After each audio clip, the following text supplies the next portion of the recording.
Ongini, l'école du lac vert. Ça y est, nous voilà en Afrique et plus précisément en Namibie. Nous avons commencé notre aventure en retrouvant notre famille et nos amis pour 3 semaines. Équipés de 4x4 et de tentes sur le toit, nous sommes partis explorer la Namibie et son pays voisin, le Botswana. Nous avons vu des paysages tous plus extraordinaires les uns que les autres, parcouru des routes magnifiques et campé au milieu de rien, entouré de paysages lunaires. Eu le bonheur de fouler les dunes du plus vieux désert du monde, appelé le Namib.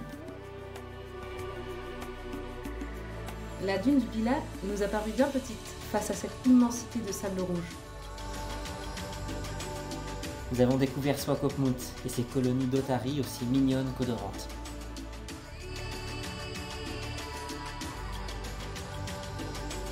Assister à Ozoer, en haut d'une grosse roche, à l'un des plus beaux couchers du soleil de notre voyage.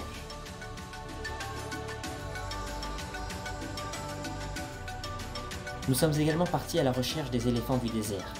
Après des heures à arpenter une rivière asséchée du Damaraland, nous avons eu le privilège de les trouver et d'observer toute une famille de majestueux pachydermes.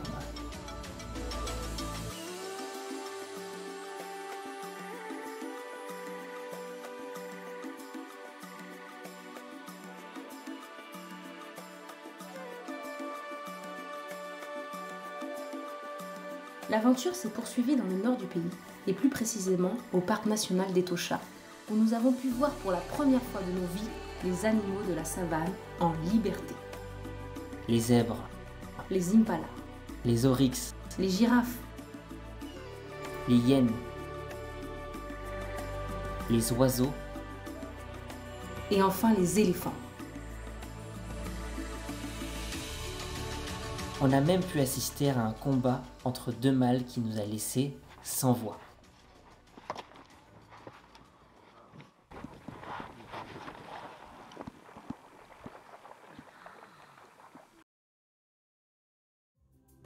Pour rejoindre le Botswana, nous avons fait escale à Divundu, près du fleuve Kavango, où nous avons dormi à seulement 30 mètres d'une famille d'hippopotames. Et on peut dire qu'ils étaient très bavards. Arrivés au Botswana, nous avons eu la sensation de vivre dans le roi lion. Nous avons vu des centaines d'animaux, Des familles entières d'éléphants, des dizaines de girafes, des phacochères. des chimpanzés. Nous ne savions plus où donner de la tête. Cerise sur le gâteau, nous avons eu l'honneur de croiser nos premiers lions et lionnes en liberté.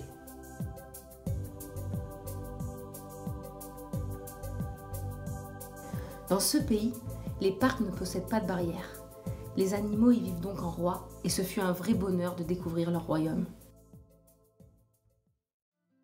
Enfin, nous avons fait une petite boucle au Zimbabwe pour y découvrir les chutes Victoria, qui font partie des plus grandes chutes d'eau au monde. Encore une découverte à couper le souffle. Après cette folle épopée, nous avons quitté la famille et les amis et sommes repartis à sac à dos découvrir quelques autres coins de la Namibie et du Botswana. C'est ainsi que nous sommes allés passer quelques jours dans un village au nord du pays, dans la famille de notre amie Francina. Nous avons pu découvrir la culture Oshimambo et vivre l'espace d'un instant à leur côté. C'est aussi dans le nord du pays que nous avons visité une école, et plus précisément l'école de Rundu. Après de nombreuses démarches administratives, les premières du projet, nous avons obtenu l'autorisation de nous y rendre ce matin, le 25 juillet 2023. Donc nous sommes arrivés à 7h15 ce matin, car les cours commencent à 7h20 pour les élèves et se terminent à 13h20. Ils travaillent 5 jours dans la semaine et ils n'ont pas le mercredi comme chez nous de repos. Donc la primaire commence au grade 1, l'équivalent du CP pour nous, et s'arrête au grade 7. Donc c'est plus que chez nous, c'est plus que le CM2. Je dirais que c'est l'équivalent du coup, si on suit vraiment l'évolution, de la 5e. Il y a une particularité dans cette école, c'est-à-dire qu'ils sont tellement nombreux, c'est une école de 1600 élèves, qu'ils séparent la primaire en 2 parties. du grade 1 au grade 3 et ensuite du grade 4 au grade 7. Ce qui fait que du grade 1 jusqu'au grade 3, ils étudient toute leur matière dans leur langue natale, qui n'est pas l'anglais. Et à partir du grade 4, ils étudient toutes les matières en anglais. Donc ça leur fait un énorme changement, c'est l'équivalent du CE2 pour nous. Donc imaginez-vous, jusqu'au CE1, vous étudiez tout en français. Et hop, au CE2, toutes les matières passent en anglais. Donc c'est un énorme changement pour les élèves. Ici, en plus, la particularité, c'est qu'on a des classes avec des disparités en termes d'âge qui sont énormes.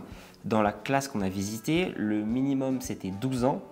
Donc je te coupe, c'était une classe de grade 7, qui est l'équivalent du coup pour nous d'une 5e, mais qui est toujours en primaire. Voilà, pour vous remettre dans le... Et donc, il y a des gens qui ont 12 ans et des gens qui ont 17 ans. On sent que c'est un village qui concentre beaucoup d'activités, beaucoup de population, ça ramène beaucoup de gens de l'extérieur. Comme on l'a dit, ils sont 1500 1600, ouais.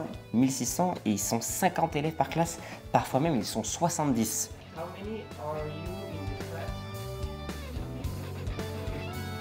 Donc comptez-vous dans la classe et vous allez réaliser à quel point c'est... Imaginez que vous soyez le double de ce que vous êtes actuellement à peu près en classe, donc c'est difficile de se concentrer, tout est plus compliqué, sachant qu'il y en a qui mangent pas forcément à leur faim tous les jours. Donc c'est quelque chose qu'il faut prendre en compte parce que quand tu manges pas à ta faim, ta concentration ne peut pas être optimale. Voilà. La chose intéressante qu'on a posée, qu'on n'avait pas posée dans les autres écoles, à part au Mexique, c'est quel est votre rêve dans la vie? Donc là, on a eu des réponses assez intéressantes. Donc il y en a qui veulent être médecins, d'autres infirmières, pilotes. Et il y en a, c'est plus basique. C'est je veux faire des études pour pouvoir ensuite subvenir aux besoins de ma famille. Pour aider ma famille, voilà, ça c'est leur objectif. Réussir leurs études et aider la famille, c'est la priorité pour beaucoup d'entre eux. Voilà, et après on leur a demandé, pour vous, quelle est la chose la plus importante dans la vie? Et bon, du coup, logiquement, la famille est venue assez rapidement, ainsi que l'éducation. Parce que voilà, l'éducation, ça permet de sortir de sa condition et de s'élever dans la société. Et du coup, pour eux, d'aider leur famille à eux aussi sortir d'une certaine situation parfois plus difficile.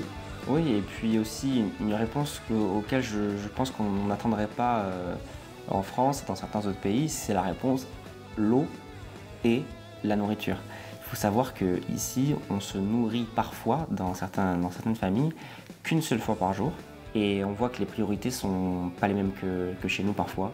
Manger et boire de l'eau sont parfois des choses auxquelles qui nous paraissent évidentes pour nous, mais qui sont essentielles pour vivre et que tout le monde n'a pas accès comme nous, on a la chance d'avoir. J'espère que cet épisode vous aura plu. On se retrouve normalement en Zambie pour le prochain épisode. C'est la Zambie. On vous fait des bisous. Gros bisous, à la prochaine.